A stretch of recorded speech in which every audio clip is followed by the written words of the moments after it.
अब है सिफरी कालब। एक ऐसा कालब सिफरी कालब कहलाता है जिसके तमाम अरकान ज़ीरो हों। इसकी एग्ज़ाम्पल्स ये हैं: 0 0 0 0, ये, और इसी तरह ये वाला 0 0, इसी तरह ये वाला भी 0 0। ये तमाम जो हैं ये सिफरी कालब कहलाते हैं। इसको नल मैट्रिक्स भी कहते हैं। इसके बाद है सिमेट्रिक कालब। एक ऐसा कालब सिमेट्रिक कालब कहलाता है कि अगर उसका हम ट्रांसपोज लें तो वो उसी कालब के बराबर आ जाए, वो सिमेट्रिक कालब कहलाता है। इसकी एग्ज़ाम्पल ये है, ये हमारे पास एक ए कालब है, मुरब्बई कालब है एक ए, इसके अरकान ये हैं। अगर हम इसका ट्रांसपोज लें तो वो भी इसी के बराबर ही आ जाएगा। तो ये वाला जो कालब है ये सिमेट्रिक कालब कहलाता है। इसके बाद है स्कियो सिमेट्रिक कालब। एक ऐसा कालब स्कियो सिमेट्रिक कालब कहलाता है। अगर उसका हम ट्रांसपोज लें तो वो जो पहले वाला असल कालब है यानी ए वाला कालब उसके मनफी के बराबर आ जाए। इसकी मिसाल ये है, ये वाला ए हमारे पास एक कालब है, इसके अरकान ये हैं। अब हम अगर इसका ट्रांसपोज लें तो वो इसके मनफी कालब के बराबर आएगा। ये वाला ए हमारे पास कालब है। अब हम इसका लेते हैं ट्रांसपोज। ट्रांसपोज का जो जवाब आएगा वो इस कालब के मनफी कालब के बराबर होगा। ट्रांसपोज होता है कतारों को कालमों में बदल दें या फिर कालमों को कतारों में तब्दील कर दें। अब ये वाला एक कालब है, नीचे हम उसका ट्रांसपोज लिख रहे हैं। ये वाला पहली कतार थी 0 2 3, इसको पहला कालम बना दिया हमने। ये दूसरी कतार है -2 0 और 1, इसको हम दूसरा कालम बना देंगे। और इसी तरह ये तीसरी कतार है -3 -1 और 0, ये तीसरा कालम बन जाएगा। तो ये वाला है स्कियो सिमेट्रिक कालब। अब है एक्सरसाइज 1.1। ये है इसका पहला क्वेश्चन, दिए गए कालबों का मर्तबा बताएं। ये कुछ कालब दिए गए हैं, इनमें से हर एक का हमने मर्तबा बताना है। मर्तबा क्या है?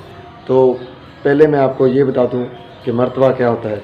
किसी भी कालब का मर्तबा होता है कतारों की तादाद बाई कालमों की तादाद। तो ये वाली कतारें हैं, ये वाली, और ये जो ऊपर से नीचे आ रहे हैं ये कालम हैं। तो हर एक कालब का जो मर्तबा होगा वो हम आपको इधर बताते हैं। ये वाला पहला ए कालब है हमारे पास, इसका मर्तबा होगा ए का मर्तबा। तो मर्तबा होता है कतारें बाई कालम। इसकी 2 कतारें हैं, 2 कालम हैं, तो इसका मर्तबा हो जाएगा 2/2। इसके बाद है बी कालब। इसका मर्तबा हमने लिखना है बी का मर्तबा। इसमें भी 2 कतारें हैं ये वाली और 2 कालम हैं, तो इसका मर्तबा भी होगा 2/2। इसके बाद हमारे पास है सी कालब, ये वाला, इसका मर्तबा भी हमने लिखना है। तो इसमें एक कतार है, ये वाला, ये कतार एक ही शो होगी, इसके ऊपर बेशक 3 ही रुकन हो, इस तरह ये एक ही कतार है। अब इसमें कालम 2 हैं, ये पहला एक कालम और ये दूसरा कालम। तो इसका मर्तबा सी का मर्तबा हो जाएगा 1/2, कतारें बाई कालम 1/2। आगे है हमारे पास डी कालब।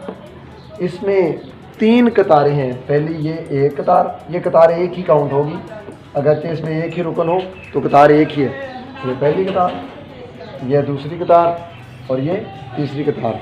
तो इसमें 3 कतारें हैं, कालम इसमें एक ही है, उसमें नीचे तक जितने मर्जी रुकन हो वो कालम एक ही होगा। इसका मर्तबा हो जाएगा डी का मर्तबा 3/1, कतारें बाई कालम 3/1। अब ये हमारे पास है नेक्स्ट ई कालब, एक और कालब है, इसका मर्तबा हमने आपको बताना है। तो इसका मर्तबा है, इसमें पहले हम देखेंगे कतारें कितनी हैं और कालम कितने हैं। 1 2 3, इसमें 3 कतारें हैं और कालम कितने, इसमें 1 और 2 कालम हैं। इसका मर्तबा क्या हो जाएगा, ई का मर्तबा कतारें बाई कालम, 3 कतारें हैं इसमें, 2 कालम हैं, तो क्या मर्तबा होगा इसका 3/2।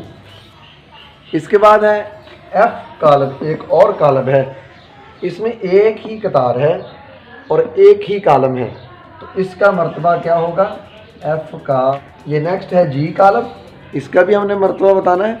तो पहले हम देखेंगे इसमें कतारें कितनी हैं, 1 2 3, 3 कतारें। अब हम देखें कालम कितने, ये 1 2 3, 3 कतारें हैं, 3 कालम हैं, तो ये जी का मर्तबा वो हो जाएगा 3/3, क्योंकि इसमें 3 कतारें हैं और 3 ही कालम हैं। कतारों और कालमों की तादाद बराबर है, ये एक मरबई कालम है।